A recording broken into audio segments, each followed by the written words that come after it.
welcome back to Rolling Solo. My name is Adam Smith, and we are ready to kick off the playthrough for Wildlands The Ancients, and that's an expansion that has recently been released for a base game, Wildlands, which came out in 2018, and this Ancients expansion allows for solo and cooperative play.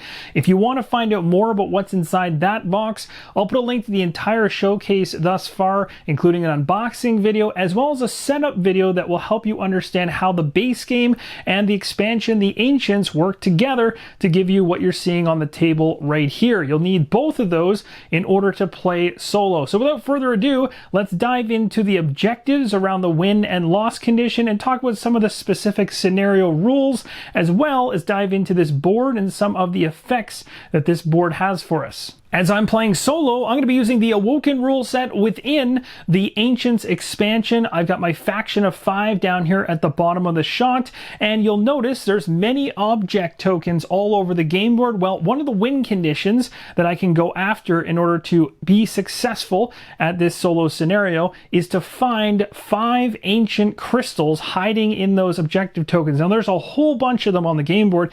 I need to find the 5, and they're buried inside of these tokens somewhere. The next way I could potentially win, if I can't go that route, is to focus all my effort on any ancients in play. So any ancients that come onto the game board or already start on the game board, if I can take them down, I can win that way as well. So the object token objective is definitely one I'm going to be going after to begin things. Knowing that I'm playing this scenario called Invaders from Another Plane, the Ancient does not start on the game board for this particular scenario, and in this scenario it will eventually show up based on the scenario track moving down one by one until it gets to right here where it says Summon the Phantasm. And when that happens, we're going to have that Ancient come on the game board, and then we have another possibility in terms of a win. Now, in terms of losing this, if that scenario track happens to go all the way to the very end, that is one of the ways we can lose. The other way that we can potentially lose is to have all 5 of our faction individuals knocked out. No matter which scenario you choose to play, you're going to want to keep your eyes on the special rules and read them through before beginning your play. This may impact gameplay and even the flow of how things work. Now, normally, you're going to go ahead and pull a minion card and an ancient card every single time after your turn is done when playing solo. However, with this scenario, you're not going to pull an ancient card as per normal. It'll just be the minion card, as it mentions in the special rules at the very top here. You do not draw and resolve an ancient card on the Ancient's turn unless instructed to do so by an effect on the minion card, the scenario track, or due to an unpredictable special rule. The rest of the special rules that are mentioned are going to tell you how to deal with specific things that may occur, like finding a pit trap, for example, or when you would have to resolve an ancient card, how you would handle this, whether the ancient's on the board or not, or finally, after the ancient has taken damage for the first time on a turn, it can't take damage again on that same turn. Below, you're going to find the keyword section, another one to keep an eye on because the AI cards you'll be flipping over for the minions or the ancients may use these keywords, and this is what you want to reference for those. We're playing the Abyssal Lake, so there is a slippery surface. So when a character enters a space, if they have taken 2 or more move actions this turn, they may choose one other character in the same space and move it to any adjacent space, almost as if they're bumping them along the way. The final thing to be aware of on the Abyssal Lake is areas that have thin ice. You'll see the icon with the circle kind of broken up in shards, almost like ice, and in these spaces, when a character enters one of them with thin ice, every other character in that space takes 1 damage. You can try to block this by taking a cover action, however. And that, my friends, wraps up the overview, so without further ado, let's dive into our very first turn, and yes, we get to go first. If you're new to Wildlands, I highly recommend you check out the How to Play video from Watch It Played. That will give you a great understanding of how the card play in the game works, which will give you a good base to understand how this solo play ends up panning out with the Ancients expansion. If you're somebody who's already familiar with Wildlands, then what you see here you'll be able to pick up quite quickly. Let's quickly go over the options with my hand of cards here, and there are quite a few, which allows for a lot of strategic gameplay to happen on your turn, as you can spend any number of cards you want on your turn, and when you're done, you draw 3 back into your hand, so long as you don't go over 7 cards total, which is again part of the reason why you start with 7 cards. We've got 5 blades here on the left-hand side. You can completely ignore the right-hand side of this card, as it's just there for artwork and does not matter which character is shown there at all. What does matter is the icon inside of each of the blades will actually pertain to a certain individual from your faction. So for instance, the automate here has the exact same icon on the very top blade and always will across all the cards. You can see certain cards won't be able to use the automate, but other ones will. So the first thing you want to look at when you're trying to play your cards is which cards can I use in order to trigger an action with a particular faction member. So for instance, if I use this one here for just the blade portion, I forego anything else going on the card, but this would allow me to do a couple things. One, I could move a space with the automate, which could be handy. The other option is I could try to combine 3 of these cards together that are the same and have the same icon as long as it's the automate, and I can pick up a shard, or in this case, an ancient crystal, which is one of the things we need to do in order to win. So the 2 most common ways we've already gone over. You can just spend a card as such in order to have a movement with that particular individual from your faction. You can combine that individual's icon across 3 cards in order to claim an ancient crystal. If that individual, the automate in this case, happened to be knocked out, another faction member could claim a shard or ancient crystal if this particular pattern was still in hand. So of course, if the automate is knocked out, I can't just go ahead and spend this to move the automate. There's no automate on the board, so that's just not going to work. Now, that's not the only ways to use these types of blades. The other way is if you have to spend additional movement points, or you just want to move a lot. I could just go ahead and spend 1 to move the automate with this card, 2 to move the automate with this one, and 3 because I can play as many cards as I want during my turn. Also, if you're going up onto higher terrain, it's going to cost you 2, so you're going to need to spend 2 anyway to get up on top of high terrain. But in this scenario, there is no high terrain. Everything's on the same level. There's no arrows on any of the white bordered areas, so we don't have to worry about that at all. Next up, we have flags, and these flags are going to be pinned right next to each of the blades, so you know this particular individual from your faction can do this certain action. So in this case, this is a rally action. It would allow that individual to be able to move a space and also be able to move an additional faction member who's adjacent to that individual as well. So you could literally have 2 people move in 2 different directions, the same direction, all that kind of stuff. So it can be very, very handy. There's other ones here that are for ranged attacks, melee attacks of different power levels. This is the basic level for range. There is a double arrow for a stronger attack, but it's going to do a shorter distance in terms of how far away you can shoot from. This melee attack is going to do 2 damage because there's 2 swords. If you see one for just 1, it's only going to do a single damage. I guess this would be a good example down here. Another thing to mention is a banner along the bottom here basically means it's completely open and you can do this action on any of your faction members. So if I keep this card in hand, I always have the availability to play this card and have an attack action done by one of my faction members, or to even use it on the defensive. Now, I'm not going to go through the rest of the icons in my hand because it makes a lot more sense to see them in action, because it'll connect the dots for you guys that much better. This is a great reference. For those that have played Wildlands before, you'll be very familiar with this. If you're new to it, this is a very simplistic view of the combat. It makes things really easy. If a melee attack, a regular one, is done against you, you can defend it with this icon. A heavy melee attack does additional damage of 1 extra, so 1 damage or 2 damage, depending on which one is being done against you, and you can defend it with this one. And that goes vice versa for you versus the enemies. And then down here we have the ranged attacks. So a regular range can go as far as line of sight can be drawn. We'll talk about that later. The heavier attack does more damage but can't be shot as far, but both can actually be defended by these symbols, either a shield for defense or a cover icon. And then down here you've got your area of effect type attacks, like magic attacks, and they can be blocked with the shield icon. On the back of that exact same card, this is where things get specific per faction. You've got a full breakdown of all the different types of cards you have in your faction's deck, and also their strengths and weaknesses are easily referenced here in terms of what they can do versus what they absolutely can't do.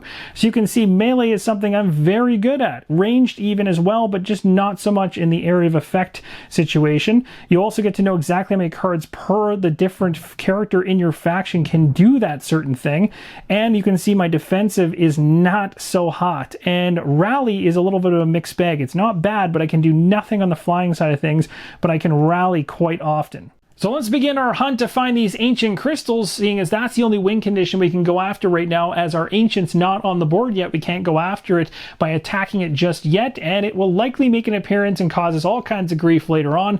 But I can tell you right now, the tokens, the enemy tokens that started on the game board and are set up right up here next to Shiv, that's going to cause some serious problems for him. I'm going to need to work towards at least getting rid of one of them to start things off to keep the attacks away. Now remember, not all of my faction members have the same health levels. I've got one individual at 2, the highest one's at 4, Shiv's actually at 3. I'm going to kick things off by activating Shiv by using 2 cards, but first I want to show you the icon that actually corresponds to Shiv. So in this case, it's going to be a hammer, so keep an eye on that. Shiv also has 3 HP, that's just a good thing to keep for reference. I'll be talking about the HP of these characters as we go through, but they generally run from 2 to 4 for my particular faction here. And what you can see is 2 cards I want to use for Shiv, and again, completely ignore the artwork on the card, just look at the hammer blades. On the left-hand side, there is a ranged attack, a regular ranged attack flag on each of them right in the middle there. So I'll be using this action right here for a ranged attack, and then this card here for an action for a ranged attack, allowing me to do a single damage for each of them. Now the thing to remember when you're doing ranged attacks is line of sight. So we have some great examples just based on how the game board's set up right now from where Shiv is currently standing. And of course, if I wanted to, I could spend some cards to move him into a space that would allow him to be able to pull off ranged attacks, but he's in a space that works for what I want to do anyway. And what is that? I want to attack this character right here, this minion that only has 3 health. And so in order to do so, I just simply go ahead and I draw a line of sight between the 2 spaces. You can see from 5 to 8, there's nothing in the way there in terms of covered space. Covered space is a space that has this kind of darkened core circle versus the white core circle. If you go through one of those spaces with your line of sight, there's cover there and it blocks it. You cannot do it. So a great example of somewhere I couldn't shoot would be from 5 to 18. You can see it just crosses over the 7 area, which is considered cover.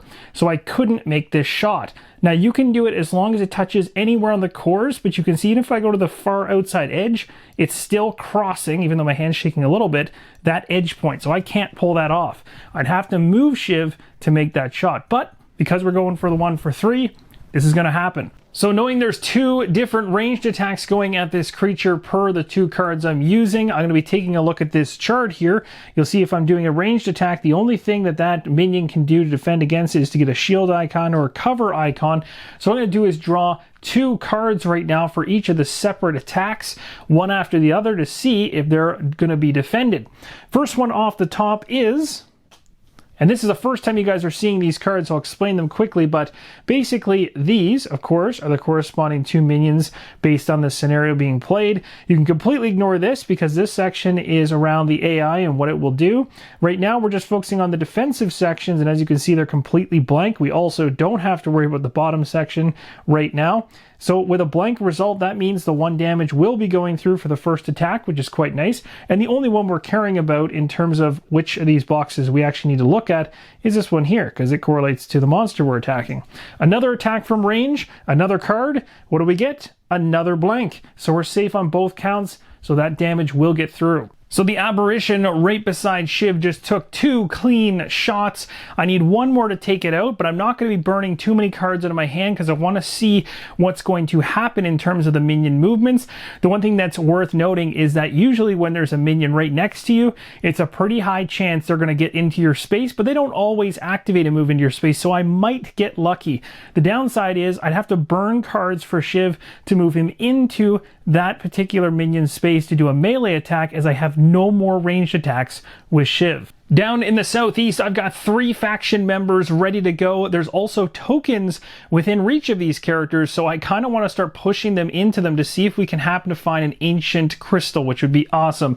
What I'm going to do is I'm actually going to be activating Janald. Janald is right here with the giant wrench. We have my automate right here, the tallest one in my entire faction, and then the smallest one in the faction is Tack. So because we're focusing on Janald here in the back, I'll show you that wrench is his symbol, and he's got 4 HP. I'm going to be using a card that activates him, and I'll be using it for its rally ability. Again, you can see whatever's on the right-hand side artwork-wise does not matter. I'm actually activating Genald. So, rally symbol for the wrench means that I can go ahead and move Genald 1 space, and then if there happens to be another of my faction in an adjacent space, I can move one of them 1 space. So this is going to work out really nicely because that rally action is going to allow our faction to get to 2 different tokens right now. You can see Genald is already in a space with one, which we'll reveal in a second. And over here, we have the automate went a little further south to find a token. Again, you have to remember at the start of a rally action,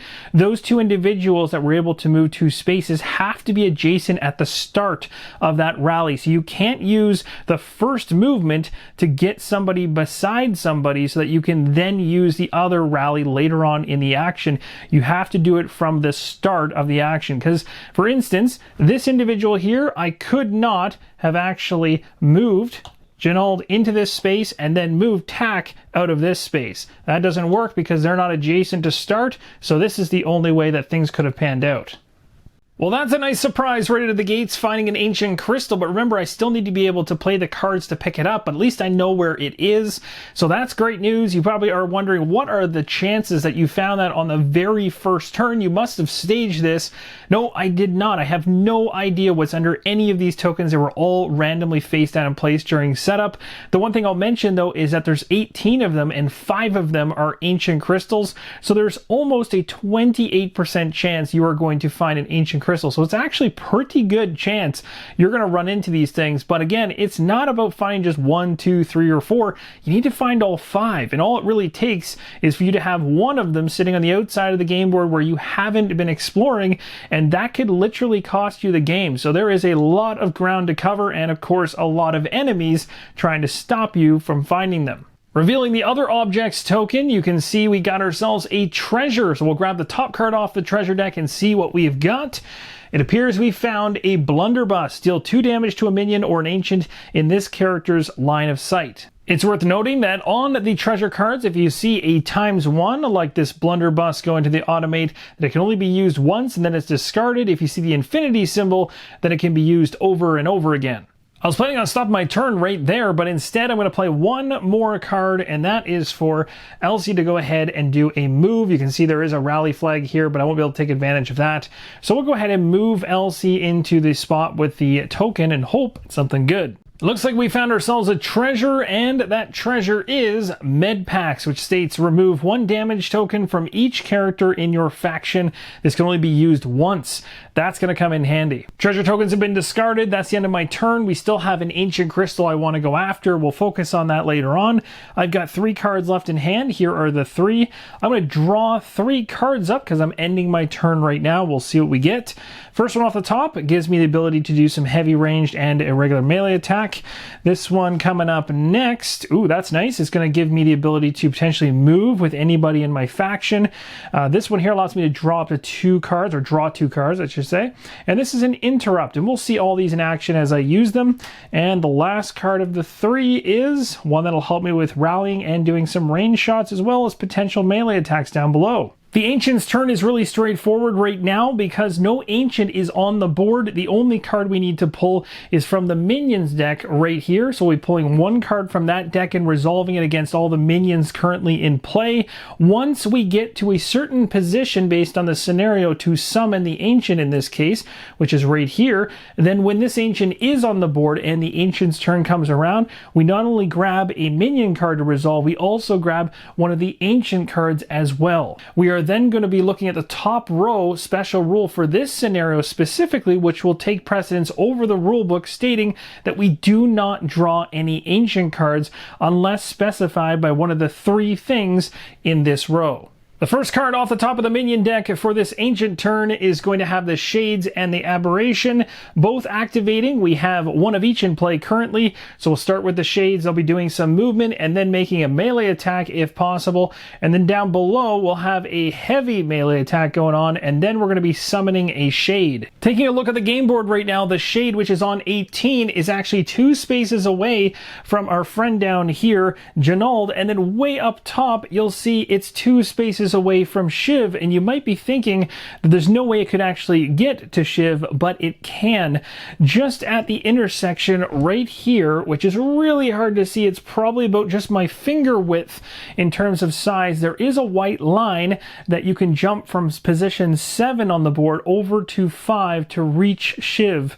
It almost looks like it's an intersection that you wouldn't be able to cross over. As movement in this game, you have to be moving over a white line.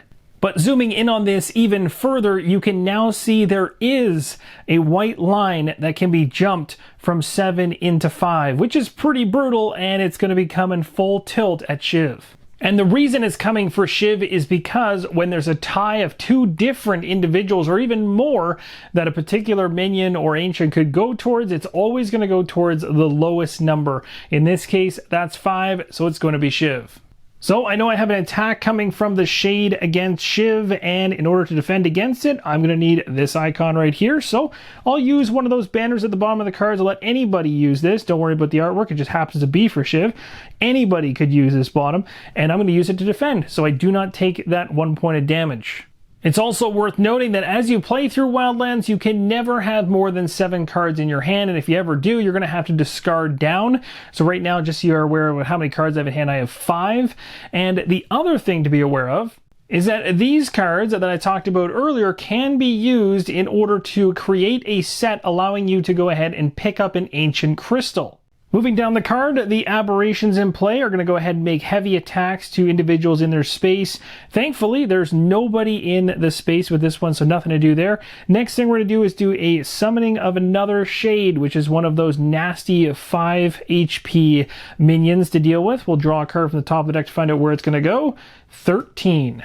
Very interesting indeed. It looks like the Shade is going to be popping out here on the west side. We've already got some individuals over here, so they're starting to squeeze us up north. Starting off my turn, I'm going to go ahead and have Shiv make a ranged attack, as you can see in the middle of the card there, for that hammer icon. He's way in the back there. He's going to make a ranged attack against the minion right here that he's already hit against for 2 damage, hoping to do the last damage to kill it. And that's all she wrote. That's going to be an additional damage for that aberration, which is awesome. It'll be taken off the board. Next up, I'm going to have the automate activate, and I'm going to use this card right here in order to allow the automate to move. And unfortunately, we found absolutely nothing, and this token can be discarded. To help my group get on the move even quicker, I'm going to play this next card here. I'm going to use it for its rally. Now that the automate is adjacent to someone, I'll be able to have some movement done for another person beside him as well. So that's pretty good.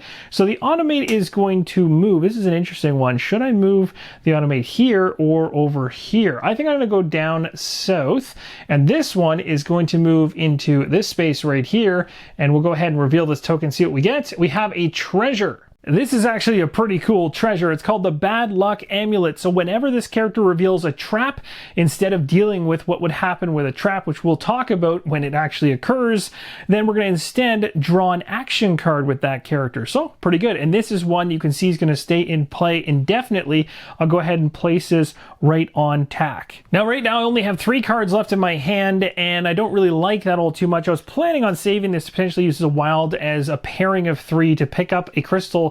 But because that doesn't look like it'll be happening anytime real soon, I'm going to go ahead and instead spend it to draw 2 cards. So we'll go ahead and draw 2 right now and see what we get. Hopefully something that can help out Shiv, who is in need of some movement and some attacking, but I need to get him out of there as quick as possible. With Shiv caught up there in the corner, and the fact that I could potentially use one card to either move him 1 or attack 1, moving 1's not going to save me much unless I get really lucky and whatever AI card's coming next is just a straight up attack, then I would avoid it. But chances are this thing's going to move after me even if I try to run away from it, unless I got a lot of movement or a lot of support. So I think what I'll do is just stay put. I'll keep a card on the defensive, so I'll keep a card with a free kind of melee attack across any character, and that'll allow me to block any incoming damage from this Shade. So for now, I might as well use the 1 card I have for Shiv, the last one I have anyway, to do 1 attack against it, which will do 1 damage. We'll see if we can get this through. That's going to do it. That'll be 1 damage on the Shade, but we need 4 more to take it down. I think at this point I'm going to stop right here. I do have some cards in hand that I think are going to be really handy for tack later on. You can see along the bottom there I have 3 of those muskets. Tack is right here. I probably should have moved tack into here. I would have been able to pick it up, but that's okay. I'm close enough. I should be able to grab it really soon so long as I don't use those cards for something else, and it's very likely I'll need to on the defensive, which will probably take 1 away. But we do get to drop 3 cards before our turn ends. Let's find out what they are. Maybe they will help us. They should help us because any cards are good, and I definitely have room in hand to take all 3 of them. So let's grab them, give us some more options. Perfect. I can tell you right now, this is not the card that I wanted to see because I don't think I'm prepared to be able to go up against double attacks from a Shade. We do know we have a Shade in the same space as Shiv right now, and there's another Shade that entered the board earlier. So technically there's 2 of them. So when we're resolving this AI card, which one comes first? Well, same idea as when the AI is making a decision on where it's going to move or focus on. In this particular situation, who gets to activate is again the lowest number on the board. So in this case, it would be the Shade that's standing in the same space as Shiv, and it's going to be moving, which it won't do because it's standing right next to a target it can go after.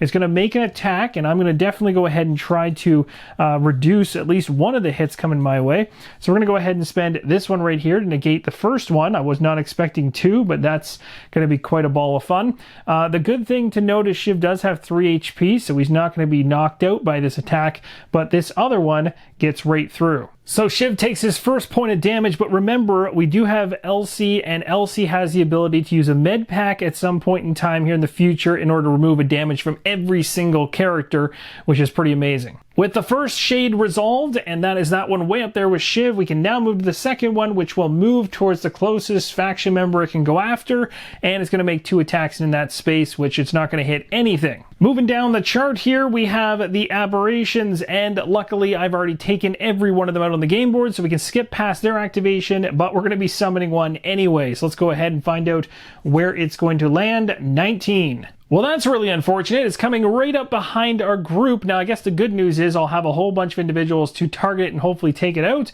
but it's really close to us. So we circle back around, and now it's my turn again. You'll notice in the top right-hand corner there, the minion deck has been reshuffled as I went through all the minion cards, whether it was on the defensive or for their activations. This is normal. Your ancient deck and your minion deck, you'll run through these a number of times. This is going to be very interesting as you can potentially learn about the individuals that you're actually going up against. Not that you'll actually know what's coming next, but you can get an idea of the things or maybe symbols you need to focus on having in hand to hopefully avoid some of the nasty hits. I'm going to use this card right into the gates to draw 2 cards, and why am I doing this? Because I have literally nothing I can use for Shiv in terms of movement, and I need to get him out of that space. So let's see what the deck provides for us. First one off the top does not help. It helps in many other areas, but not the one that's going to help Shiv. There's one for Shiv, but again, 1 movement isn't all that great. All right, this is going to be a pretty wild turn. It definitely changes up the strategy when you have enemies coming at you from angles you didn't expect. I was obviously trying to go after the shard here, but taking damage is not great. And yes, I have a med kit, but you don't understand how quickly damage ramps up beyond that, and you can just take 2 hits when you already have a hit like Shiv, and you can be dead that quickly and knocked out. And if you are, well, you're 1 individual down, and that really starts to boil over into the later rounds. So what I'm going to do to try to give him some support is I'm going to play this card right here, and this is going to allow me to do a rally action right off of Janald, who's right here. And why am I doing this? Great question. I'm not too sure. No, I actually know exactly what I'm going to do. I'm going to get him and move him 1 space out of the space with the shard to be further away from the monster, hopefully not getting hit by it. Then I'm going to use the rally action because at the start of the turn, Tack was beside. He's going to go up here, ending his turn here, and then he's going to flip this one over, and he reveals a trap. That was an absolutely amazing surprise because there are a number of traps in this game, but I didn't expect to land one that quickly. And guess what? Tack is the one who has the bad luck amulet. So I get to draw up an action card rather than dealing with the trap's effects. And I'll tell you about what those are in a second, but first I'll show you the card I've gotten. So Tack's bad luck amulet basically just removes that trap from the area. I got an action card instead. I really hope Tack finds all of the traps the way that's going. Next up, I'm going to go ahead and have Tack do the rally action position this time, and thankfully, because these individuals are still adjacent to each other, both of them can take advantage of a move. That puts them in some pretty good positions, and you can see that I've had Tak kind of sneakily get up there so he can hopefully be in range of that shade way up north to do some heavy attacks against it. That was the plan. But this is also a nice benefit of the rally, is I got this individual to be able to check out a couple extra tokens and get in a more unique position for the other shade that's coming over from the west side. But first, let's reveal some tokens that are in the spaces that we're in. So the very first one we'll reveal is in Tak's space, as he was the individual doing the move here, and there is an ancient shard, ladies and gentlemen. We've got the second one, so at least we know where these things are. Hopefully we can find 3 more of them quickly. The next one is nothing, so we can just remove this one right off the board. Let's go ahead and focus on Tak making some heavy range shots against the shade that's over in Shiv's space. So again, the heavy range shots can only go 2 spaces away. We know we have line of sight here. It's pretty clear. It's going from 17 to 5. We can draw a line clearly without any issues. This is the card that I'm using right here to ensure that Tak is actually the one making that heavy ranged attack, but we need to pull a card to see if this actually pans out. And yes, it very much does. There's no defense on anybody that we would have targeted in that round, so 2 damage is going straight through to that shade. Tak may be a very low HP character, only has 2 health, but he can do some serious damage. He's going to do another attack here from range, another heavy range shot from where he's standing. We're hoping that this pans out as well. Awesome, and this one gets straight through. That's going to be another 2 damage, and that shade is out of here. That worked out really well, because now Shiv can just take a breather for a second and not take too much damage going forward. Plus, taking down a 5 HP enemy is no joke. It takes quite a bit of cards to get through that. I've got 3 cards remaining, and as you can see on these cards, I've got a couple range shots that I'm eyeing using, and I thought I'd be able to put together a 3 HP hit, hopefully with fingers crossed, against this one right here. But when I started looking, it appears that Tak would be able to make its 2-shot attack against it, which would be nice, but the other one would be coming from Elsie, and Elsie's over here in 15, and as you'll notice, if I try to draw a line from 15 to 19, it's cutting through a space with cover. So this is a perfect example. That space I'm talking about is 21. And really, you can look at trying to touch the 2 lines basically anywhere inside of the core to try to make it work. But as you can see, if I go to the far outside, it still is cutting through a portion of the 21 space.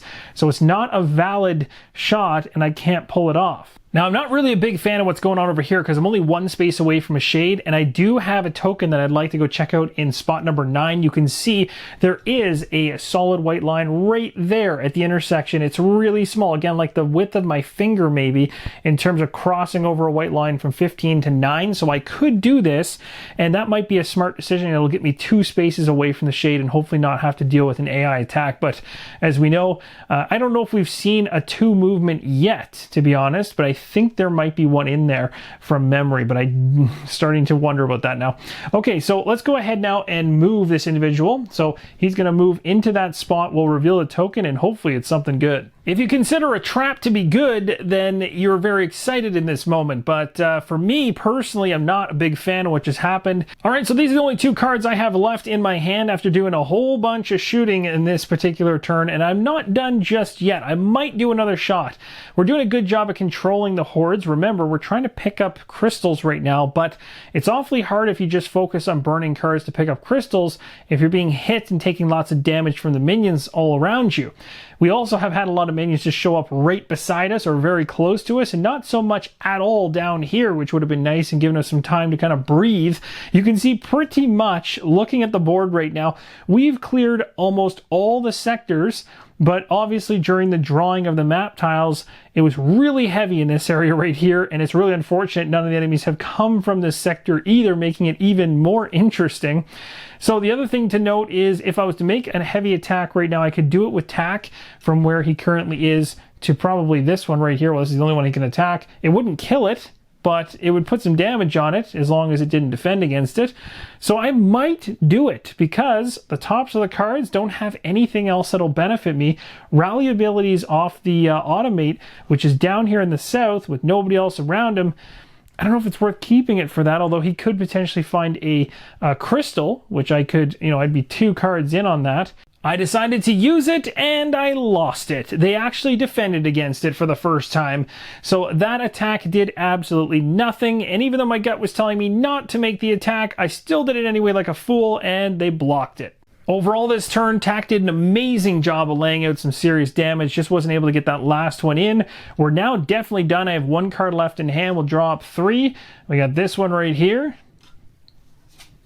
This one here, and hopefully one allows me to pick up 2. There we go. Taking a look at the AI card drawn, the shades are going to be moving 2 positions and then making a melee attack. Looking at the shade currently on the board, there's 2 individuals it can get to with 2 movement, but it's going to go towards the one with the lowest number. So that is going to be Elsie. It's going to be heading up there and making an attack. This is really not good because it landed in Elsie's space and I have nothing to defend against this attack. So it's going to do another damage to Elsie, bringing Elsie's total up to 2, and Elsie only has 3 HP. Also want to make note of the fact that I've placed that on the character card down below. So there's 2 damage on Elsie, 1 on Shiv. Everybody else is fine. Elsie is the one carrying the med packs though. That could take a damage off everybody. So it's likely I'm going to have to pull the trigger on that soon to keep Elsie from having a pretty bad fate really quick. The other thing to note is that I took the trap token that was sitting in space number 9 and removed it as we'd already dealt with it. These minions are not going down without a fight. The next one to activate is going to be an aberration, and this aberration is going to be heading straight towards Tak, as Tak is adjacent as the closest individual, and it will be attacking Tak, and I have nothing to defend against in this situation either, so that will be Tak's first damage. Minions now in space 17, it's hit Tak for 1, and that's going to end off the card, except at the very bottom it states to advance the tracker. This is the first time that we've hit this card to activate the movement on the scenario track by 1. So again, there's going to be things that are going to occur as the scenario track moves down. There's going to be certain events, whether it's the Ancient coming out, it could be bad things like poisonous fumes that we could be dealing with, and of course the worst case scenario is this thing goes all the way to the end and we lose the game. First thing I'm going to do on my turn is play a card to allow Tak to actually do a melee attack against something in its area, which is perfect because there is something in his spot. Let's go ahead and see if it defends against it. This is awesome because we managed to get through that 1 damage, which should allow us to do a second attack here and hopefully take it out. I'll talk about that in a second, but you can see that this particular minion we're going after, no defense whatsoever. Thank goodness it wasn't a shade, otherwise it would have blocked it. Now for something really fun, we're going to go ahead and use the blunderbuss card, which I have currently on the automate. He's going to turn around and he's going to line up his line of sight to see whether or not he can make it to this location. Oh yeah, not going through any covered space whatsoever there. So that is going to be 2 damage being dealt to a minion from this thing. The blunderbuss card is discarded, and it's worth noting that that damage is straight through. You're not pulling an AI card to check because there's no symbols to check against. You're doing straight damage to it. So 2 on top of the 1 was all I needed to remove it. Now I've got some crystals around me that I really want to focus on picking up here. We've got 1 shade left and it's in a space I really don't like because it's with a character who's not doing so great on the health side of things. I might have to pull the trigger on the med pack here, but what I'm going to do first, take a look at my hand. You'll see based on my hand and the fact that that individual, Elsie, uses a symbol that I don't have in my hand at all, which doesn't help. It's almost like it's claw-like mechanical feet. I need to find that. So in order to pull that off, I'm going to hope that I can go ahead right now and use this card in order to draw 2. Now I could use it for its movement, but again, as we've seen, I'd have to get, well, I think I'd have to get fairly lucky that they don't move and just do an attack in their space, which they do from time to time, but more often than not, these things move. So I don't want to base it just on that. I'm going to gamble. The 2 cards coming off the deck are going to be better. First one is not going to help me. That's not good. But the other thing that could help me though is a red banner at the bottom. That would allow me to at least negate any damage coming from these things, as they mostly hit with melee attacks, never ranged. So what do we get here? That is, that allowed me to move him if I wanted to. So I'm kind of back to square one again. All right, it's time to go into the backup plan, and that is, if I'm not going to use the med pack, I need to make 100% certain that if this thing can get to whoever it needs to get to make an attack, it's not going to hit someone that's going to die instantly. So I don't want it going after Tak, and I don't want it going after Elsie. They're both 1 hit away from death. Shiv would be the individual I want it to attack, if anybody. So what I'm going to do is make sure that Shiv is at least 2 spaces away, and it has the lowest numbered space. So that way, if everybody is at least 2 spaces away, then it will go towards Shiv, and I can force that to happen. So what I'm going to do is I'm going to play this card right here. This is going to allow me to go ahead and make a move action, which is all I really want to do here. I'm not making any kind of attack, just a move to get out of the space here and move to be adjacent to Shiv in order to go ahead and do a rally action with Shiv's banner here, and we'll discard that card. Both of those are going to move to the far right. So as you can see, I've kind of built a little bit of a perimeter with all my individuals, and I'm hoping with a set of cards, we'll be able to just wipe this shade out on the next turn very easily with the number of individuals close to the shade. But the shade right now is 2 away from everyone that you can see in this shot currently, which is great news because if it has to go somewhere, as I mentioned before, it's going to Shiv, which is perfect because if he has to take a damage, that's the only character that can take one right now and not be knocked out. I'm ending my turn with these 2 cards in hand, and we're going to go ahead and draw up 3 to end it off. That's a good one to have. Could certainly help. Next one up. And finally for the 3rd card. Perfect.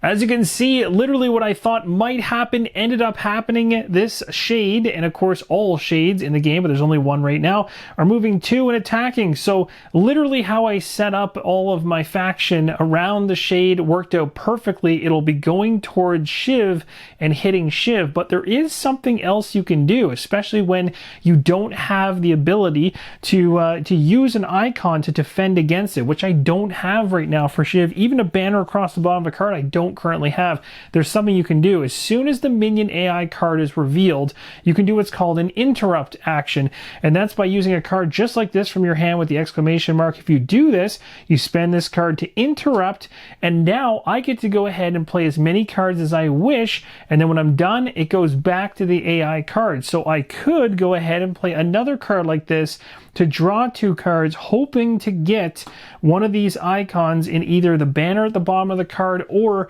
in the same row as Shiv. That would allow me to negate that damage. The risk being I'm burning 2 of these cards. It could give me 4 cards later on in my turn for just 2, and 2 cards coming out of this deck may not even get me what I need, and I could just be wasting my time. This is the other reason that I may or may not use that interrupt, and it's mainly around the fact that as soon as I get a certain amount of damage on certain characters, the question comes into play as to whether or not I should try so extensively to keep them alive or kind of use them as fodder. And that's actually a part of the strategy in this as well. You may very well want to send individuals off to be targeted, to be taken out, while the rest of your faction is busy grabbing crystals everywhere else. If that is a strategy you want to employ, you can, but as you can see based on my play so far, I've only revealed 2 crystals. Neither of them are in my possession, and they need to be in your possession to actually count towards the 5 you need. So even though I've revealed them, I haven't really progressed on the crystal side of things, and we know that this area down here in the bottom left is super heavy with tokens, and likely the rest of them are all on the opposite side of the board from where my characters are. So you can see my strategy might actually shift from focusing on running after tokens to actually taking out minions until the Ancient makes an appearance, and then just unloading a barrage of damage against it and trying to take it down. So based on these factors and many different thoughts going through my head, I'm not going to go ahead and interrupt right now, but I wanted to let you know that that's a strategy you might want to think about, because even if you don't plan on attacking or anything like that, that interrupt action can allow you to play a bunch of cards to get individuals outside of the reach of attacks and things like that if you have the right cards in your hand at the time. So it's a lot of stuff to think about, but it's really fun to be able to react during the AI turn, see what they're going to do, and then interrupt it. But guess what? Even sometimes when you plan things, well, you think you've planned them extremely well, you'll miss something. And that's exactly what just happened to me. I thought this plan was perfect to make Shiv the target of the attack, but as you'll take note of, it's not going to work out that way, because currently, if the AI was to trigger right now for the shade that is right there, Shiv is actually 3 spaces away, and that's because of the way the 5, 6, 7, and 8 happen to crisscross in a very interesting pattern. 9 could get to 4, 5, 6, but that's a long way around, so it obviously would go to 8 first. But then from 8, the only options it has is 17 or 7. It doesn't have 6 as an option, so it would go to 7, which means it would hit Elsie and kill Elsie, knocking Elsie out. I don't want that to happen. That was an oversight on my part. I thought everyone was equally dispersed, but I didn't take a close enough look at those lines.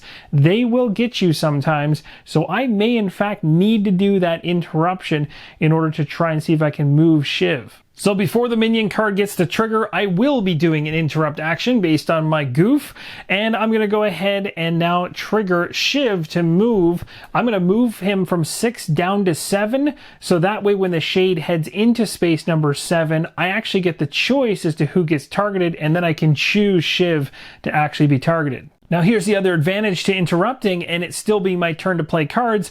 I'm going to go ahead and play this card to allow me to draw 2 right now, and I'm going to hope to get a card that can block the damage, because I really wouldn't like anyone to take damage at the end of the day. So let's go ahead and draw and see what happens. We got it. We got it on the first card. That's awesome. And then the second card, that would not have worked. So we got what we need. We are able to go ahead right now and resolve this. The shade's going to move into the space with Shiv. Shiv will then use this card right here to defend that damage and take none of it. My interrupt is now complete. The shades have all activated. There was only 1 aberration. We have none on the board. So we're going to be now moving continually down the card to summoning a new shade. Let's find out where on the map it's going to show up. 40. The enemy certainly didn't expect a shade to show up behind him. I don't even think he knows it's there. He's still celebrating his long shot with the blunderbuss some time ago and doesn't realize that a shade has been slowly creeping up on him. I can tell you going into this next turn that my strategy keeps shifting so much on every single AI turn because I'm so focused on wanting to grab these crystals, but my gut is telling me that it's not a good idea, just based on where these enemies are spawning and that we're in constant confrontation with them. And if I don't either block them or kill them, they're going to take me out. I need to focus on just defending myself from them before the Ancient comes out versus going after shards. But there's situations where I don't even have the cards to necessarily get my characters out of certain predicaments like I've gotten them into with this.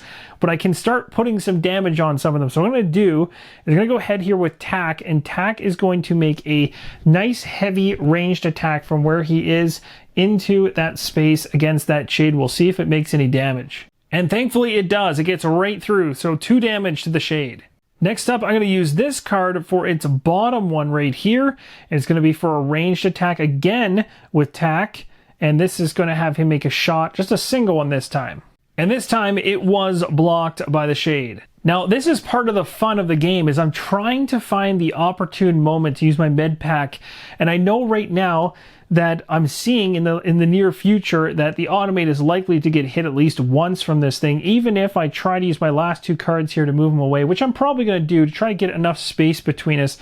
But what I'm thinking is, if the automate attacks the one that's up north and hits Shiv once, we'll end up having 2 damage on Shiv, which is, not so great.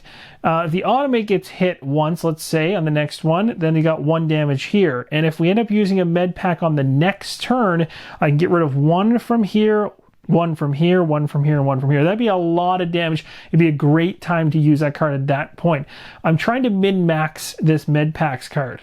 In the meantime, seeing as luck is not on our side in terms of things spawning and where they're happening to spawn on us, let's go ahead and try to move into some spaces with these tiles and at least see if we can reveal some stuff that helps us and hopefully doesn't hurt us, because that would be bad. So let's go ahead right now. We'll use this card right here in order to do just a regular move action with the automate. He's going to move into the 39 area here. We'll flip this over and oh my gosh, we got another crystal. So that's good. That's good. We know where 3 of them are now.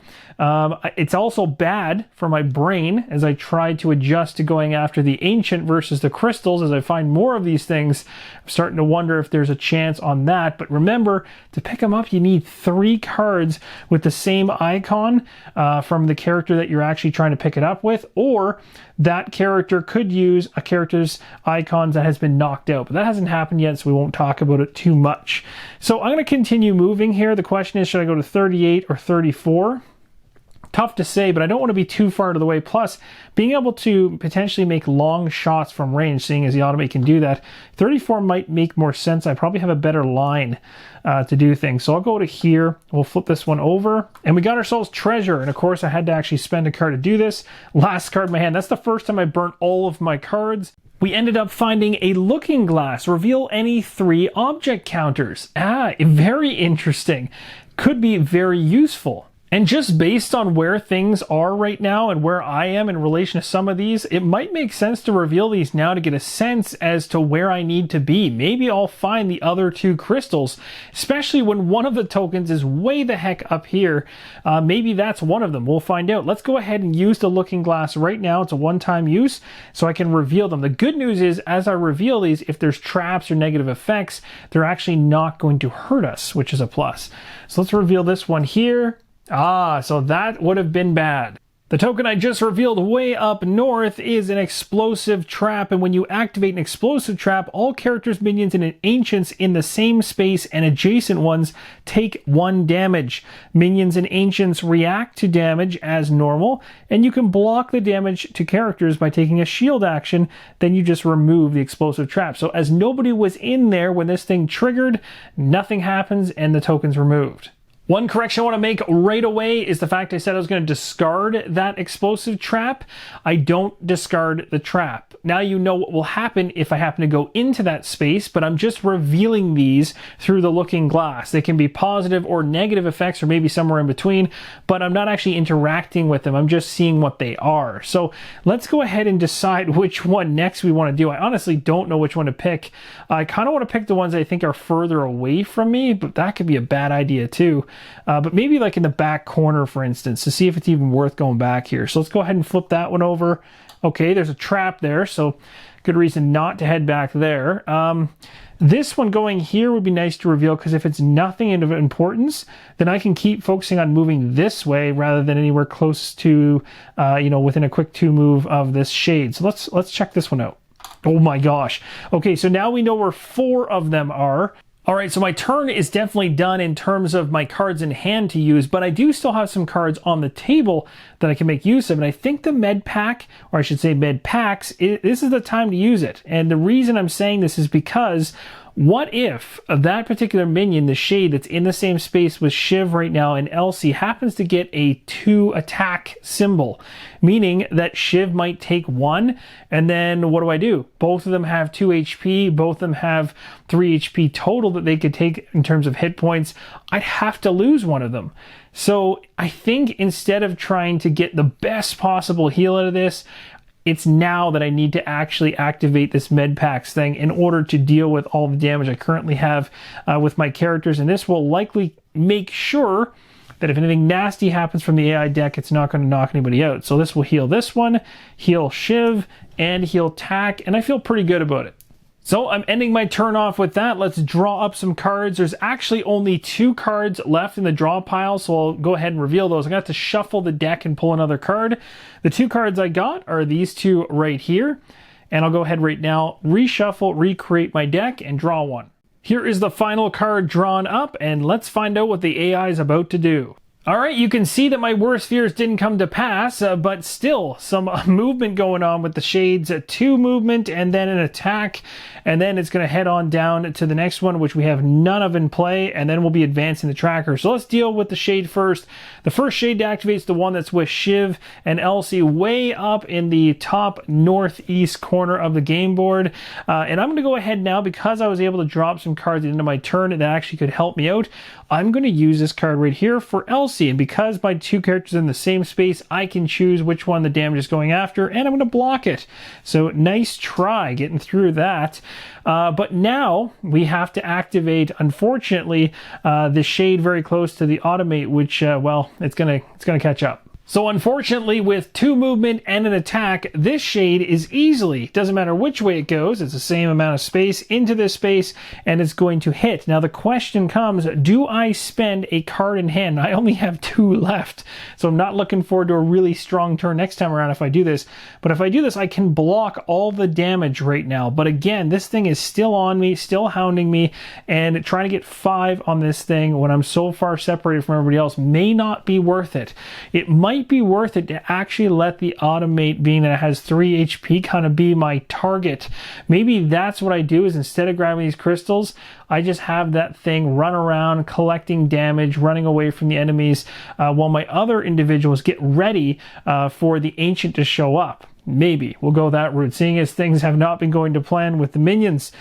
So I'm going to probably just take the damage this time around, I think, and keep the 2 cards that I have, because it also gives me great options on the bottom to use tack to put some serious damage on the shade that's actually with the group right now. So I'm letting that damage come through to the automate, and that's going to do it. But next on the AI card, stated at the very bottom, now that we've activated everything in play minions-wise, is to advance the tracker. And like I said, we are getting closer and closer to this ancient showing up. Only 1 more movement on that thing, and this miniature lands on the board, and then we really need to go after it.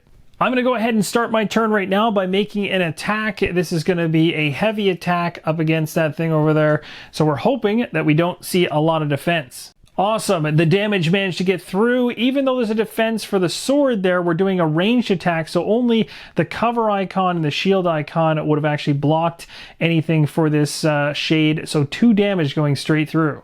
And with 1 card remaining, we might as well have tack make another attack. Nothing defending that attack, so that is going to be 6 total. That thing has been shot dead. That pretty much forces me to the end of my turn. Unfortunately, like I said before, the automate is probably going to be taking a lot of brutal punishment, and I'll probably lose it, but that's okay. We're just kind of biding our time here. We need to start collecting cards, not attacking things as much, and hoping that some of the minions actually show up over here instead of right beside our group. And we also really kind of want to hope that the ancient, when it shows up on the board, spawns close to us, but none of this stuff is in our control. 3 cards. Here's the first one. Second, that's always good to see. That'll help us to give us a little boost for cards in hand. AI card off the top of the deck is a move attack for the shades. This is the only one on the game board. So the question really comes down to, because it's not going to be moving anywhere, it's going to be attacking the automate. Do I want to let the damage go through? Do I want to potentially interrupt this before it even starts and maybe just throw a whole bunch of damage on it? Although you can see just from that, even if it got through, it wouldn't kill it. So I don't really know if that's really got any advantages, but what would have an advantage is if I wanted to play this card on the bottom for this right here, which I could block all the damage. And I'm kind of tempted to do that. I really, really am, especially when this card can't be used with many other characters. I think it makes sense if I can block the damage. Let's go ahead and do it. So I've only got 2 cards left in hand, but 1 will help me to draw 2 at the beginning of my turn, which could be useful. Moving on down to the next one here. Again, we haven't had any of those minions in a bit, but we are going to be summoning another shade. So let's go ahead and find out where that shade is showing up. It's showing up at spot number 10. There's a lot of shades out there, that's for sure, and we're moving into my new turn, so I am going to go ahead for sure and spend this one in order to draw 2 cards, because I have a very big lack of cards in hand right now. We're going to try to gather some and maybe just hold on to them so we can bring ourselves back up to 7 for when the ancient comes out. Of course, we also have a new shade somewhat close to us right now, which is a little concerning, but just based on its movement patterns right now, it could get like 1, 2. It can't really get to anybody quickly, thankfully. It's actually 3 away from anybody at this point, so I might as well take a turn and just almost do nothing. Again, I'm kind of biding my time here, as the idea of the crystal, the ancient shards, or the ancient crystals, I should say, turned completely on its head, and I don't really want to go after that goal anymore. In the plays I did off camera, I heavily went after the crystals and really enjoyed that aspect of it. But again, the game will throw different, wrenches into your corner, and you're gonna have to dodge them and adjust your strategy every single time you play this game. As I mentioned, I'm sitting still. I've got 3 cards in hand. I'm done my actions. I don't want to do anything else, so I'm drawing up 3 cards into hand. This is going to get me back up to 6, which is great news. It also will give me the ability to block a few things, so that's awesome. This will give me kind of more options after wiping out a whole bunch of minions. And look at that, it's the card we've been waiting for, the one that's going to bring the Ancient into play at the very bottom. But first we got to get through the rest of this stuff. So the shade that just appeared way up in space number 10 is going to move twice and try to attack something in space. It's not going to be able to do the attack, but it certainly will be moving towards somebody. So based on where it currently is and who's closest to it, this thing would go 1, 2, 3, potentially to 7, or go 1, 2, 3 here, or go 1, 2, 3 here. There's a couple other ways it could work out as well. But technically, 7 is the lowest number, so that is the direction it's going. So it's going to go 1 and 2. The situation down here would require me to go ahead and use a card like I have a few of, maybe down at the bottom here, to block any incoming damage coming from one melee attack, one regular one. But I'm actually going to let it go through this time because my plan again is maybe to do and maybe to keep this one kind of 2 damage hit from the automate and use it more as a distraction, and then use my other 4 characters to start pelting the Ancient when it shows up soon. So I will take a damage with the automate. So we're going to grab an additional one here and put it on the card. So it's not dead yet, but it's getting there. The final thing on the AI card is to advance the track, so we go ahead and do just that. It states to summon. We're summoning the Ancient. It's happening. Then draw and resolve an Ancient card. First, we need to determine where it's going to show up, so let's find that out right now. 23. Now that's actually a perfect spot. It's really good because, like I said before, the automate still has a decent, within 2 range heavy attack potentially. My characters aren't too far away. It's not like it's buried in the corner somewhere. It'd be really bad if it had been further down here, but that's not bad. We can work with that. That is good. The only downside of this Ancient now that's on the board is we still have to pull an Ancient card and resolve it, but it's worth mentioning that when it actually gets hit by damage, and it's called the ethereal form, it's a special rule on the scenario card. It states after this Ancient takes damage for the first time on a turn, it cannot suffer further damage for the rest of the turn. So that is going to be a slow crawl through its starting health of 9. And you know it's 9 health because the scenario sheet even states right on it, 9 health. And again, the ethereal form I was talking about before, that ability is right here. Again, you always want to keep those 4 special rules right on top of mind. Ancient card, let's go ahead and reveal it and find out what it says. It states, if there are no shades on the board, summon a shade in the space the Ancient is in. That would be really unfortunate. But thankfully, we don't have to deal with that. But every minion right now is going to go ahead and make an extra attack. As I said before, I'm not letting the automate go out without getting at least 1 decent blow against the Ancient. So what I'm going to do is use a card for its bottom here to block that attack coming. So discarding, this is a great one to get rid of too because it really doesn't. I don't need it for any other attacks across any other characters. Of course, this would allow me to attack with any character down below if I wanted to, but still, this is a good one to get rid of in this case to block that damage, keeping them alive just a bit longer. And that, my friends, is going to wrap up part number 1 of Wildlands, The Ancients. Hope you'll join me for the finale as we try and take down the Ancient that has now spawned on the game board. We have cards from the Ancient we're going to have to deal with on top of the minion cards. Our strategy has shifted multiple times so far and might even shift more in the finale. Who knows? But hopefully you'll join me for that, and I can help you make an informed decision on the game and also show you how to get it to the table as quick as possible, knocking down some of those barriers to learning the game. Thank you so much for watching, and as always, keep on rolling solo.